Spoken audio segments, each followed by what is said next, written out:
नालंदा बिहार, अगस्त 2025। 23 साल का पिंटू कुमार। गांव में लोग उसे एक सीधा साधा लड़का मानते थे। उसकी जिंदगी बिल्कुल आम नजर आती थी, लेकिन 10 अगस्त की रात सब कुछ बदल गया। पड़ोसियों ने बताया कि पिंटू को आखिरी बार उसी रात घर में देखा गया था। उसके बाद वो अचानक गायब हो गया। गांव में अब उसकी तलाश भी शुरू हुई, पर पिंटू कहीं नहीं मिला। धीरे धीरे खबर फैली कि पिंटू घर से बाहर गया ही नहीं था। वो फिर गया तो गया कहाँ? सवाल खड़े हुए। परिवार ने पहले टाल मटोल किया। किसी ने कहा कि वो बाहर काम पर गया होगा, या फिर किसी ने ये कह दिया कि रिश्तेदार के घर गया होगा। लेकिन गांव के कुछ लोग वो राज अब जान चुके थे, जिसे जानने और सुनने के बाद ये कह पाना बहुत ही मुश्किल था कि इसमें कौन सही था कौन गलत।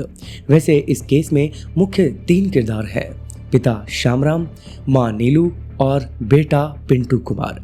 भले हमें इस केस से जुड़ी वो क्राइम सीन की या इस केस से जुड़े कुछ फुटेज या फिर इनकी फोटो वगैरह तो नहीं मिली, लेकिन हाँ, जो आर्टिकल के पन्नों में सच छुपा है वो वास्तव में हिला कर रख देता है कि कैसे एक माँ, एक पिता और एक बेटे का रिश्ता यूं पलट जाता है कि वो मर्डर की कहानी लिख देता है। Well, my name is Sumit and you are watching Nalanda step mother affair case. Nalanda Bihar, बड़ा मुजहरी गांव, यही वो जगह है जहां से इस कहानी की शुरुआत होती है। यहीं का रहने वाला था श्यामराम, एक साधारण इंसान, मजदूरी करता, दिखने में साधारण आम आदमी, लेकिन उसकी जिंदगी में रिश्तों का सफर उतना भी आसान नहीं था। लेकिन जब आप इस पूरे केस को ध्यान से सुनेंगे तो आप खुद कंफ्यूज हो जाएंगे किसे सही ठहराना है और किसे गलत। खैर, श्यामराम की शादी उसी गांव की एक लड़की से होती है। शादी के कुछ साल बाद उसके घर एक बेटे का जन्म होता है, पिंटू कुमार। पिंटू की माँ इस दुनिया में ज्यादा दिन तक आगे सरवाइव नहीं कर पाई। बताया जाता है कि घरेलू हालात और कलह कलेश के कारण एक दिन तंग आकर के उसने खुद के ऊपर मिट्टी का तेल डाला, यानी खुद को मिट्टी के तेल से भिगो लिया और आग के हवाले कर दिया। पूरे गांव ने उस दर्दनाक घटना को अपनी आंखों से देखा। चीख और आग के लपटों ने उस घर को हमेशा के लिए बदल दिया। उस घटना के बाद घर में सिर्फ 2 लोग बचे थे, पिता श्यामराम और उसका बेटा पिंटू। एक तरफ बाप जो भीतर से अब टूटा हुआ होना चाहिए था, लेकिन ऐसा कुछ भी नहीं था, क्योंकि स्थानीय लोगों के मुताबिक पिंटू की मां ने खुद को आग के हवाले इसलिए नहीं किया था कि वो अब हालात से परेशान थी, बल्कि जब उसके पति श्यामराम रोजी रोटी के लिए दिल्ली में काम करने के लिए जाया करते थे तो वहीं पे कई महीने बीत जाते थे, गांव में आना जाना कम होता था। तो उसी बीच उसका अफेयर किसी वहाँ की नई लड़की के साथ शुरू हो चुका था और फिर गांव में इस बात की चर्चा हुई। तो फिर उसके बाद ये बात उसकी पत्नी तक पहुंची, तब जाकर के इस पे आपस में झगड़े होने लगे, यानी श्यामराम और उसकी पत्नी के बीच संबंध बिगड़ते गए और एक दिन उसने तंग आकर के उसकी पत्नी ने वो कदम उठा लिया। लेकिन गाइज, इससे भी ज़्यादा हैरान कर देने वाली बात ये हुई कि जब श्यामराम की पत्नी उस दिन उस घटना को अंजाम खुद से देती है तो कुछ ही घंटों के अंदर, तकरीबन 2 घंटों के भीतर ही वो अपनी पत्नी का अंतिम संस्कार कर देता है। सब कुछ इतनी जल्दी किया जाता है कि कई लोग तो हैरान हो गए, क्योंकि आमतौर पर ऐसे मामलों में गांव वाले पंचायत बुलाते हैं, पुलिस को सूचना दी जाती है और फिर पोस्टमार्टम वगैरह वगैरह। लेकिन इस बार ऐसा कुछ नहीं था। ना तो पोस्टमार्टम की मांग हुई, ना ही गहरी जांच पड़ताल की मांग की गई। इनफैक्ट किसी ने पुलिस को सूचना भी नहीं दी। लेकिन फिर अंतिम संस्कार हुआ, तब जाके किसी ने गुप्त तरीके से पुलिस को सूचना दी। पर जब पुलिस घटनास्थल पर पहुंची तब तक अंतिम संस्कार हो चुका था। सब सबूत मिटाए जा चुके थे। जांच के दौरान पुलिस ने श्यामराम को हिरासत में लिया और उसे पकड़ के थाने भी ले गई। पूछताछ शुरू भी हुई। सवाल किए गए कि ऐसा कदम क्यों उठाया गया, ऐसे हालात क्या बने थे। दुनिया भर के सवाल जवाब जरूर हुए, लेकिन हैरानी की बात ये रही कि कुछ ही घंटों के भीतर सब कुछ शांत हो गया और शाम होते ही श्यामराम को थाने से मूंछों पे ताव देते हुए गांव वालों ने बाहर आते हुए देखा। अब ये देखकर सब हैरान थे कि जिस घटना ने एक औरत की जान ले ली, जिसने पूरे गांव को हिलाकर रख दिया, वो अब पुलिस की नज़र में महज एक घरेलू मामला बनकर रह गया। पहली पत्नी की मौत के बाद घर एकदम वीरान हो गया था और घर में बच गए थे सिर्फ 2 लोग, जैसे कि मैंने आपको बताया, श्यामराम और उसका बेटा पिंटू। लेकिन कुछ ही समय बाद श्यामराम ने उस औरत से शादी कर ली जिसके साथ उसका अफेयर था। ये देखकर गांव वाले चौंक गए, लेकिन किसी ने खुलकर विरोध नहीं किया। सबको लगा कि अब घर संभल जाएगा और पिंटू को माँ का साया मिल जाएगा। लेकिन हालात ने फिर वही करवट ली, क्योंकि समय बीता और एक दिन अचानक जिस औरत को लेकर पहली पत्नी ने अपनी जान दे दी थी, उसी औरत का रिश्ता भी अब नहीं टिक पाया। एक दिन गांव वालों ने दिल्ली में काम कर रहे श्यामराम को फ़ोन करके ये खबर दी कि उसकी दूसरी पत्नी घर छोड़ के चली गई है, जिसके पीछे का कारण किसी भी तरीके से सामने नहीं आया।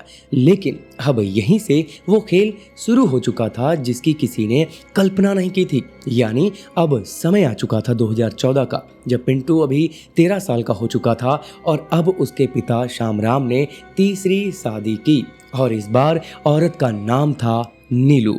नीलू पहली बार शादी के बंधन में नहीं बंधने जा रही थी, बल्कि उसकी जिंदगी में पहले भी एक रिश्ता था, लेकिन वो रिश्ता टूटा हुआ और अधूरा रह गया था।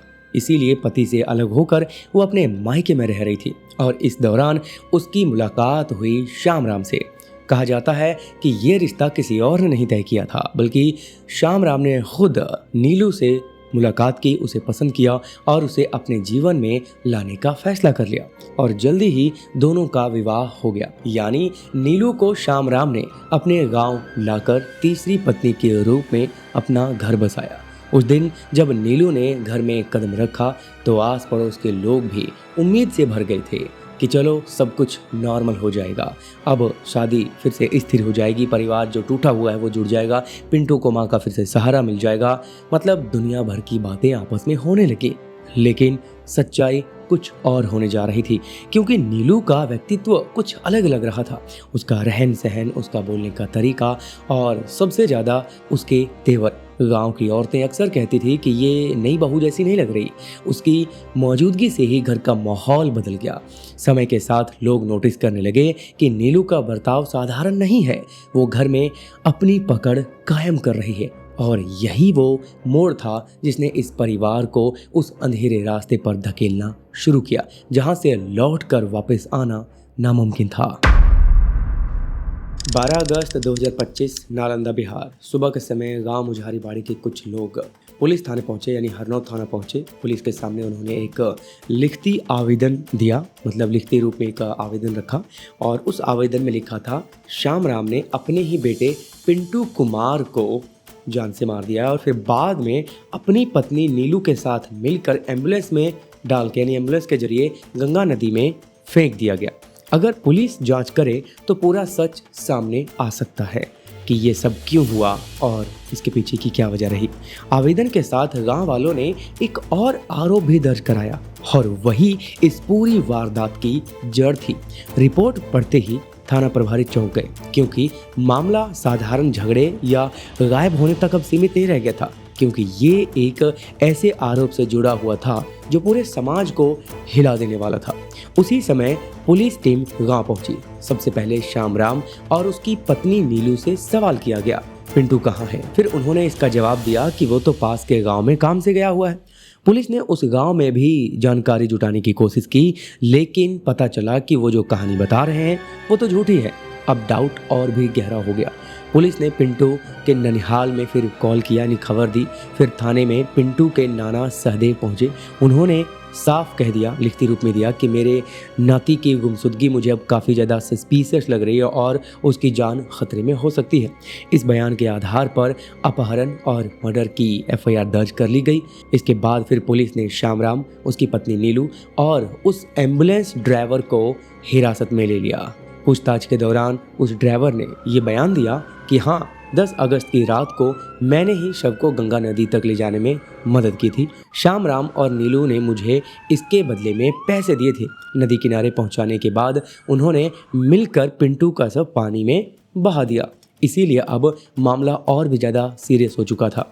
पुलिस ने गंगा नदी में तलाश शुरू करवाई, लेकिन तेज धार की वजह से शव नहीं बरामद हो पाया। हालांकि तलाशी अभियान काफ़ी समय तक चलता रहा, काफ़ी घंटे तक गोताखोर लगे रहे, लेकिन कुछ भी बरामद नहीं हो पाया। और इसलिए अब ये मामला और भी ज़्यादा पेचीदा हो चुका था, क्योंकि कानून की नज़र में जब तक शव ना मिल जाए तब तक ये केस कमज़ोर पड़ ही जाता है, क्योंकि जब शव मिला ही नहीं तो कैसे अप्रूव कर सकते हैं कि उसने उसका मर्डर किया है। तो ये केस थोड़ा कमज़ोर बनता हुआ साबित हुआ। लेकिन इस बार हालात कुछ अलग भी नजर आए, क्योंकि गांव वालों के लिखती बयान, एम्बुलेंस ड्राइवर की गवाही और श्याम राम की बदलती कहानी ने पुलिस को यकीन दिला दिया था कि पिंटू अब जिंदा नहीं है। इस आधार पे हरनौत थाना पुलिस ने श्याम राम और उसकी पत्नी नीलू को फॉर्मल रूप में गिरफ्तार कर लिया। दोनों को थाने में लाकर के कड़ी पूछताछ शुरू कर दी गई। शुरुआत में नीलू ने कहा पिंटू घर से कहीं चला गया है, हमें नहीं पता। लेकिन जैसे जैसे सवाल गहरे होते गए वो सच सामने आ गया, जो कि गांव वालों ने पहले ही पुलिस कर्मियों को अपने बयान में वो सच बताया था। असल में जब श्याम राम ने तीसरी शादी एक जवान महिला से की थी, तब उस वक्त पिंटू की उम्र 13 साल थी और समय बीता तो देखते ही देखते पिंटू की उम्र लगभग 23 साल हो गई, यानी कि वो भी जवान हो गया। श्याम राम अक्सर घर से दिल्ली में रहा करते थे कामकाज के लिए, यानी कि मजदूरी करने जाया करते थे, उधर ही समय ज़्यादा बीतता था। लंबे समय तक घर से बाहर रहने की वजह से अब घर की जिम्मेदारी उस औरत पर आ गई, यानी उसकी तीसरी बीवी नीलू पर आ गई थी। इसी बीच नीलू और पिंटू के बीच नज़दीकियाँ काफ़ी ज़्यादा बढ़ने लगी। जब ये चर्चा गांव में फैली तो गांव से निकल करके दिल्ली तक पहुंची, यानी श्याम राम तक। जब उसे ये बात पता चली तो वो बहुत ज़्यादा गुस्से में आग बबूला हुआ, भीतर भीतर टूटने लगा और तब से वो अपने घर पर ही नज़र बनाए रखने लगा। और फिर आगे चल के गाँव वाले ये भी कहने लगे कि इन दोनों के बीच जो रिश्ता है ठीक नहीं है। फिर वो दिन आ गया जब श्याम राम ने अपनी आंखों से दोनों को रंगे हाथ पकड़ लिया। उस वक्त जो हुआ वो और भी चौंका देने वाला था। नीलू ने साफ वहाँ पे मुंह करते हुए कहा, या फिर आप ये समझे कि उसने अपने आप को सही साबित करने के लिए ये कहा कि इसमें मेरी कोई गलती नहीं है, ये सब कुछ तो पिंटू ही करता रहा है। ये मुझे धमकी देता था कि अगर मैंने इसका साथ नहीं दिया, मैंने इसके साथ ये कुछ नहीं किया तो वो मुझे जान से मार देगा। वैसे आप भी जानते हैं कि यहाँ पे किसी की सहमति के बिना ऐसा कुछ हो ही नहीं सकता, क्योंकि पुलिस रिकॉर्ड बताते हैं कि श्याम राम ने इस बयान पर यकीन कर लिया था कि नीलू सही कह रही है, उसका कोई हाथ नहीं है, कि अगर ऐसा नहीं है तो मेरा साथ दो। और फिर जाके उन लोगों ने एक प्लान बनाया, एक साजिश रची, जो कि 10 अगस्त 2025 की रात को श्याम राम ने पिंटू को बेहोश कर दिया। उसके बाद मतलब उसका गला घोटा इतनी बेदर्दी से कि उसकी सांसें वहीं पर रुक गई। उसके बाद एम्बुलेंस को कॉल करके बुलाया गया और एम्बुलेंस वाले को पैसा दिया गया और गंगा किनारे ले जा करके उसकी पिंटू की लाश को पानी में बहा दिया गया। और इस तरीके से यहीं पे ये कहानी ख़त्म भले हो जाती है। लेकिन अभी तक तो जो उसकी बॉडी बरामद नहीं हो पाई है, जब तक कि मैं इस वीडियो को शूट कर पा रहा हूँ, क्योंकि जब तक बॉडी नहीं मिलती है तब तक प्रूव कर पाना थोड़ा सा मुश्किल हो जाता है। बाकी आप लोग क्या कहते हैं कि इसमें किसकी गलती थी, कौन कितना सही था, कौन कितना गलत था, ये आपके विचार मुझे जानने हैं तो प्लीज़ कॉमेंट करके बताइएगा। यहाँ पर देखा जाए तो आपस में तीनों ही गलत थे। बाकी मैं और ज़्यादा कुछ नहीं कहूँगा। मैं अब हर संडे को लाइव आया करूँगा, आप लोग एक्टिव रहना। हम संडे को लाइव आकर के बातें किया करेंगे, आपके सवाल होंगे और मेरे जवाब। बाकी आपको आज का वीडियो कैसा लगा प्लीज़ कमेंट करके बताइए। मिलते हैं अगली वीडियो में, बाय।